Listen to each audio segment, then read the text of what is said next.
ದೇಶಾದ್ಯಂತ ಅಡುಗೆ ಅನಿಲ ತುರ್ತು ಪರಿಸ್ಥಿತಿ ಭೀತಿ ಎದುರಾಗಿದ್ದು ಗೃಹೋಪಯೋಗಿ ಸಿಲಿಂಡರ್ ಪೂರೈಕೆಯಲ್ಲಿ ವ್ಯತ್ಯಯ ಕಂಡು ಬಂದಿದೆ.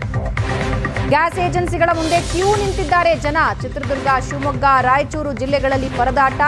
ಅಡುಗೆ ಅನಿಲ ಸಿಗದೆ ಭೀತಿಯಲ್ಲಿ ಸಿಲಿಂಡರ್ಗಾಗಿ ಜಮಾವಣೆ ಆಗ್ತಾ ಇದ್ದಾರೆ.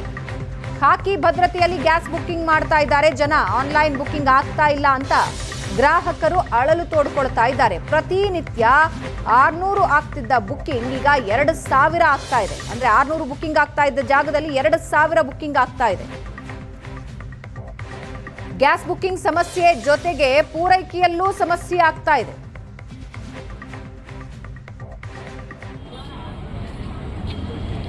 ಗ್ಯಾಸ್ ಏಜೆನ್ಸಿಗಳ ಮುಂದೆ ಜನ ಸೇರಿರೋದನ್ನ ನೀವು ನೋಡ್ತಾ ಇದ್ದೀರಾ. ಸಾಮಾನ್ಯವಾಗಿ ಆನ್ಲೈನ್ನಲ್ಲಿ ಬುಕ್ಕಿಂಗ್ ಆಗಿ ಹೋಗ್ತಾ ಇತ್ತು. ಈಗ ಆನ್ಲೈನ್ನಲ್ಲಿ ಬುಕ್ಕಿಂಗ್ ಆಗ್ತಾ ಇಲ್ಲ.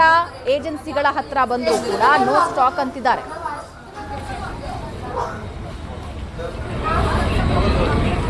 ಮೂರೂ ಜಿಲ್ಲೆಯ ದೃಶ್ಯ ನೀವು ನೋಡ್ತಾ ಇದ್ದೀರಾ. ರಾಯಚೂರು, ಶಿವಮೊಗ್ಗ, ಚಿತ್ರದುರ್ಗ ಎಲ್ಲ ಗ್ಯಾಸ್ ಏಜೆನ್ಸಿಗಳ ಮುಂದೆ ಜನ ಬಂದು ನಿಂತಿದ್ದಾರೆ. ಮನೆಯಲ್ಲಿ ತೊಂದರೆ ಆಗದೇ ಇರಲಿ ಅಂತ.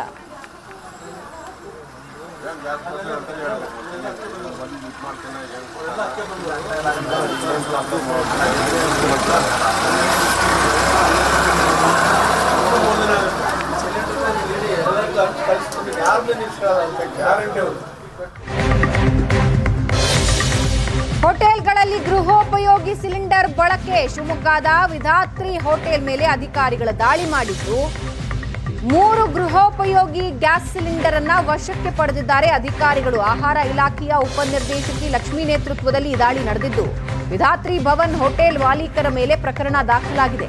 ಹೋಟೆಲ್ನಲ್ಲಿ ಗೃಹೋಪಯೋಗಿ ಸಿಲಿಂಡರ್ ಬಳಸ್ತಾ ಇದ್ದವರಿಗೆ ಈಗ ಅಧಿಕಾರಿಗಳು ಶಾಕ್ ಕೊಟ್ಟಿದ್ದಾರೆ.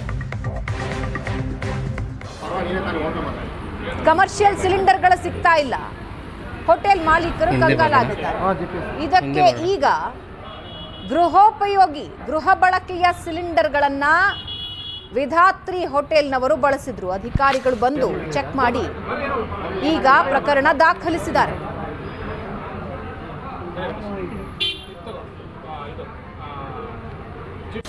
ಬುಕ್ ಮಾಡಿರೋದು ಒಬ್ಬರು, ಡೆಲಿವರಿ ಆಗಿರೋದು ಹೋಟೆಲಿಗೆ. ಗೃಹ ಬಳಕೆಯ ಸಿಲಿಂಡರ್ ಬುಕ್ಕಿಂಗ್ ಆಗಿದೆ, ಆದರೆ ಅದು ಡೆಲಿವರ್ ಆಗಿರೋದು ಕಮರ್ಷಿಯಲ್ ಪರ್ಪಸ್ಸಿಗೆ, ವಾಣಿಜ್ಯ ಕಾರಣಕ್ಕೆ.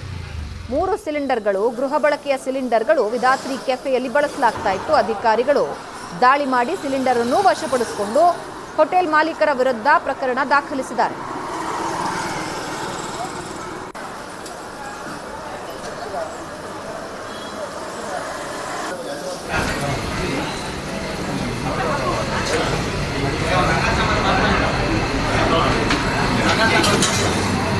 ಕೊಟ್ಟಿದ್ದಾರೆ, ಯೂಸ್ ಮಾಡ್ತಾಯಿಲ್ಲ. ಅದು ಡೊಮೆಸ್ಟಿಕ್